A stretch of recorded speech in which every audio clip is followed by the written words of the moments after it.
Welcome to SVG-TV News for Wednesday, September 9th, 2020. I am Rochelle Baptiste with the details. Prime Minister Dr. Ralph Gonsalves on radio today revealed some personal information in regards to health challenges facing two close family members. During his weekly appearance on NBC Radio, he revealed that his wife Eloise Gonsalves is unwell and may require surgery on her spine, while one of his sons has cancer. The Prime Minister noted that much like other persons, he too has his own trials. Very close to me. One of them, my son, Adam. He's Camilo's younger brother. Camilo is very close to him. Very, very close. Adam has been struck by a debilitating cancer. He's only 38 years old.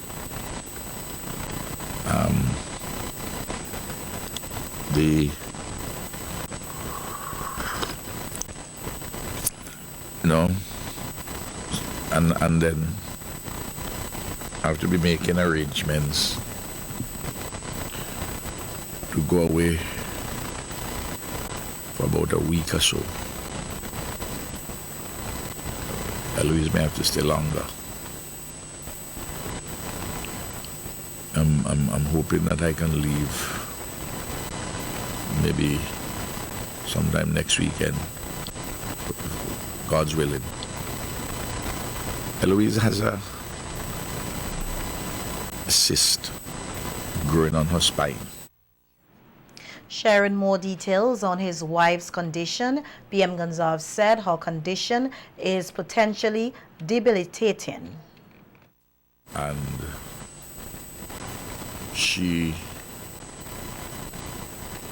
we had known for a few months, and we have had it investigated and consulted a neurosurgeon in Cuba, consulted in Trinidad, and there's an American of Indian descent who came to St. Vincent, whom we got to know, who is a top neurosurgeon, and he works in Boston. I want to go and see. It's potentially debilitated, the way the cyst has grown, and it causes great discomfort, and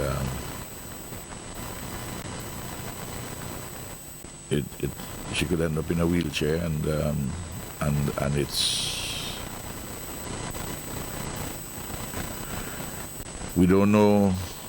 Well, we'll find out more, and of course, it's tricky business, but one hopes for the best.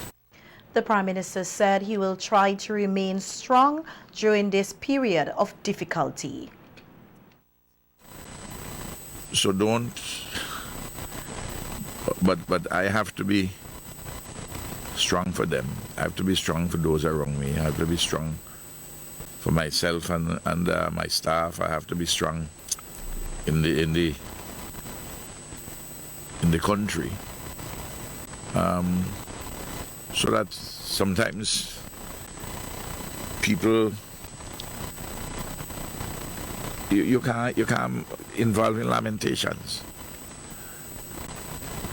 and there are persons who, of course, in far worse situation, they could be dead. Speaking on the upcoming general elections widely expected before year end, the Prime Minister said divine inspiration will assist him in finalizing a date. The Prime Minister said the biblical conversation between Prophet Eli and Samuel continues to guide his decisions. How you should go about this. And say, and when you pray sincerely, and you want him to listen to you and speak to you, and you do so in his good time. Speak, Lord. Your servant Samuel is listening. And I say, speak, Lord. Your servant Ralph is listening. I'm not elevating myself to Samuel. You know, he's a holy man. But this amazing God, despite all my sins and weaknesses and limitations, I can still say to him, speak, Lord, your servant Ralph is listening. And I have the confidence that he'd listen to me and he'll talk to me, including when I ask him about to help me with the date, as I always do. So, and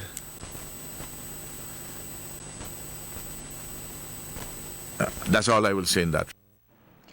Former Member of Parliament Emery Robertson Sr. was laid to rest today following an official funeral service at the Roman Catholic Cathedral. Robinson, who passed away on Thursday, August 13th, also served as a former Attorney General and was the founder of the first family-operated law firm in SVG with 3 children who are barristers at law. Before today's funeral service, officials and members of the public got the opportunity to view his body inside of the House of Assembly. Prime Minister Dr. Ralph Gonsalves and Minister of National Mobilization Frederick Stevenson were among the members of government who took the opportunity to view the body and pay their final respect to Robertson at the House of Assembly. They say that though Robertson didn't agree with them on everything politically, he was a good lawyer, and the greatest legacy that he left behind is his children. Well, the most important legacy is his children. You know, he has 3 lawyers. Maybe 4, I think. Two girls and 2 boys, and they're doing well. He was Attorney General. He didn't spend as Attorney General too long to make a big impact at, on public policy in that regard. But as a lawyer, he is a very good lawyer in all different areas. He mastered, as I said yesterday at the sit-in, the common law, criminal and civil procedure and evidence, which allowed him easily to be briefed properly in other specialist areas of the law. Met Mr. Robinson in the 1980s, the late 1980s, from 88, when I started working at the same courthouse as a clerk of a magistrate court. And Mr. Robinson, a practicing lawyer at the time, a senior member of the bar, would come to the court on several occasions, and we interacted. He had a wonderful personality. He was very strong on his feet in defending his clients. When the magistrate court would have their Christmas party, Mr. Robertson would be one of the first lawyers to make a contribution to the party, to the Christmas gathering, or the end of the year gathering, what we used to call it. Robertson was a long-standing member of the New Democratic Party, and today several members of the party, including the present leader Dr. Godwin Friday, Sinclair Leacock, Nigel Stevenson and Israel Bruce, won hand to pay their respect. They describe Robertson as a good public servant who was always available to give advice in and outside of politics. Was available to me and to colleagues to offer advice, encouragement, because having been involved very deeply in this political arena and struggle, he knew what it was like. So coming from him, the words of encouragement and support that I received and the advice and so on over the years was always very welcome, and he was very generous with that sort of assistance. One has to recall Emery for his substantial public service work. He would have been a couple of years my senior at the grammar school, so you know about these people. You know about his work in law and in public life. Never afraid to offer advice. I had a little bit of it in my early days. And so today he's no longer with us, but he certainly made his mark and his contribution, not just through his own work. You know, this is a highly respected family. Virtually all of them have become professionals in one or other disciplines. A very erstwhile legal practitioner. Emery had a way of being his own teacher.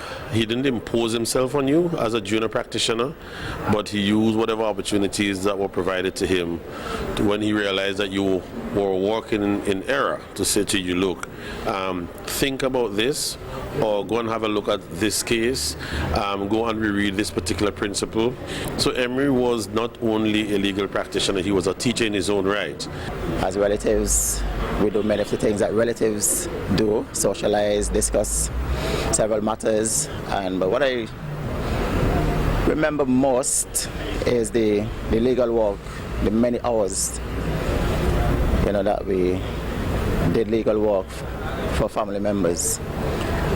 And it is really sad to know, well, having been so close to him, you know, just look at his body lying there motionless, you know, I'm just beyond words. Other members of the public, including some of his former clients, describe Robertson as a very good lawyer and thank his family for all he has done for them. He's a good lawyer. You know, he's good to cause. He plays his case there. If you had to go to jail, he beg off for you. So, you know, when he was alive, he was a good man. So continue to rest in peace. Friend, family lawyer, and I will miss him a lot because he was a very good lawyer, a very good friend of ours for years before my husband passed. Yeah, so I will miss him a lot. I'll miss him. Mr. Robertson would have made an excellent contribution to St. Vincent and the Grenadines over the years, especially in his capacity as a former Attorney General in St. Vincent. And he's a well-experienced legal person. And for this I want to say thanks. Also, I knew Emery personally, a friend, family friend as well. In other news, the lowering of interest rates on student loans is a conversation worth having. So says Minister of Finance Camila Gonzalez on Star Radio last evening while responding to a question from a caller on the possible reduction of interest rates on student loans for higher education. Comparisons were made between Barbados and Antigua as it relates to what exists there versus here in SVG. Minister Gonzalez said it is difficult to compare Barbados to SVG since the model there was structured differently, with higher taxes being a key feature. Was that they charged far greater taxes on the Bajan population than we charge in St. Vincent and the Grenadines. So their contributions to NIS, their income taxes, all of the other various consumption taxes that were in place in Barbados during the early days of the Errol Barrow regime were considerably higher. And they were higher. One reason that they were higher was because the government decided it was better to tax the people, the current generation, to pay for the education of the subsequent generation. And so the tax was not seen necessarily on the student loan rate, but it was seen elsewhere in the Bajan society and the economic model. So sometimes when you zero in on a particular thing, you miss some other aspects of the picture. So I just wanted to make that point initially, that it's very hard to compare, just isolate one, as like, for example, a student loan rate. The finance minister highlighted some factors which he said can help with a reduction in interest rate on student loans. Interest rates are something that move up and down based on banks' liquidity, based on how well existing borrowers are paying their loans back, and based on other macroeconomic factors, some of them set by our central bank, the lending rate and the interest rate and those things. And it is my view, from where I sit, that there is room currently for the interest rate to go down, and it doesn't necessarily require moral suasion. It just requires some economic analysis that the conditions that existed when we were lending, when lending was taking place at 8%, have changed, and I think there is some flexibility for the interest rate to go down. Minister Gonzalez said there must, however, be a way for the student loan program to remain sustainable for future generations. That you have to remember is that we have built into our student loan program the knowledge that some people, unfortunately, will not repay their loans. They're going to be delinquent people. And sometimes you have to build in a little cushion, unfortunately, to cover that, or the student loan program will not be able to replenish itself properly.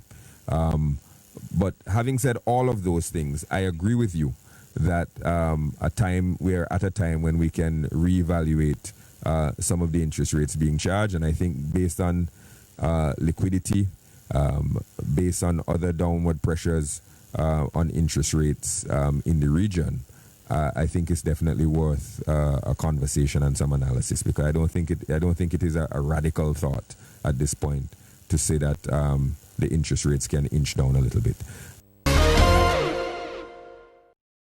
President of the SVG Teachers Union, Godwin Robertson, says everyone has a role to play in ensuring the nation's children are safe and are able to reach their full potential.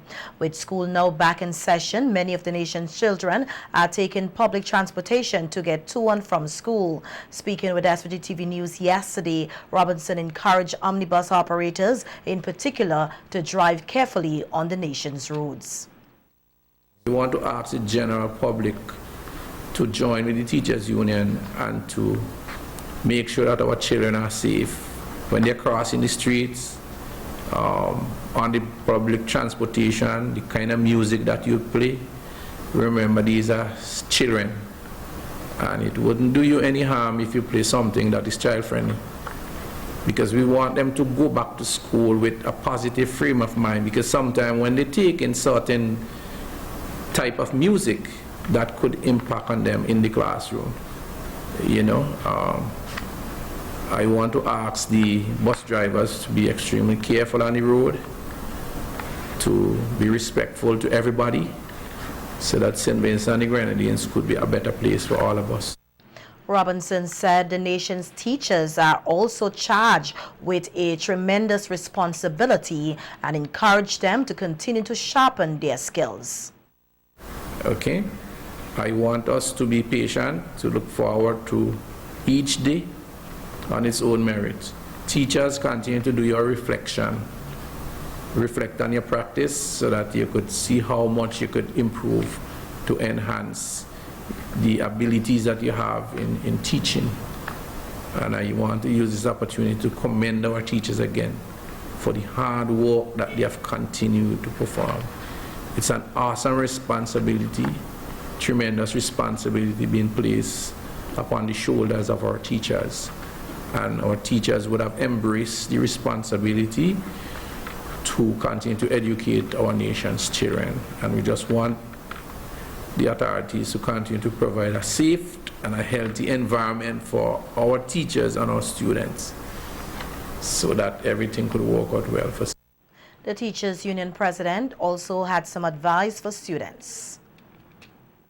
Students of St. Vincent and the Grenadines, that the Teachers Union is concerned about your safety, your health, to ensure that you receive a quality education so that you could realize your fullest potential.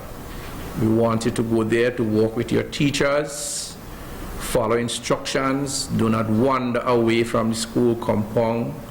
If you have to leave the school compound for some reason, make sure that you are in communication with your teachers, with your principals, and that you observe all the necessary protocols which are in place for your safety and for your health. Because, you know, human trafficking is an issue, and, you know, there are students who are being abused, you know, a person sometimes, unfortunately, would be violent to our students.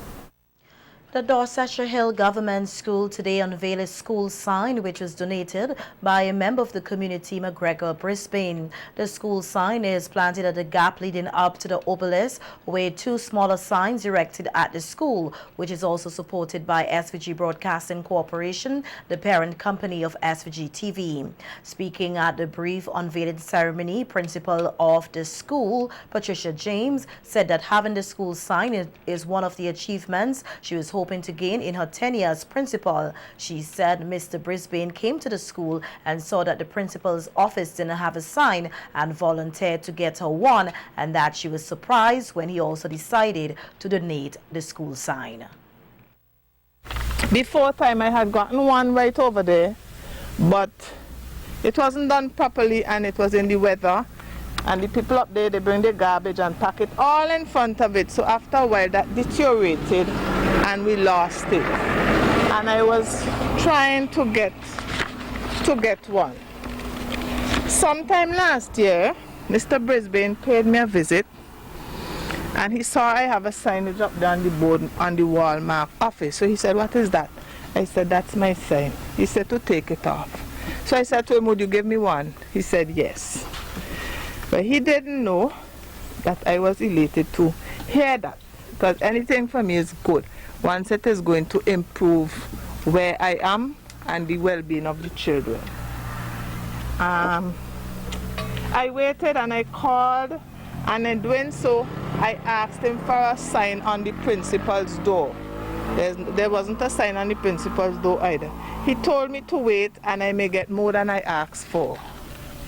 During Professional Development Week, I received a call from him informing me of his plans for this week, which was to erect a sign on the road, down the road, and one on the main office and one on the principal's door. Brisbane, who donated the school sign, said that he wanted to do something for the school to gain more recognition. He said the residents of Dorsetshire Hill are proud of the achievements of the school. Furtherance, I gave consideration to doing something more, that is to say, giving the school its identity and its recognition by having a larger sign prepared, which everyone has seen here today, placed at the foothill of the school compound.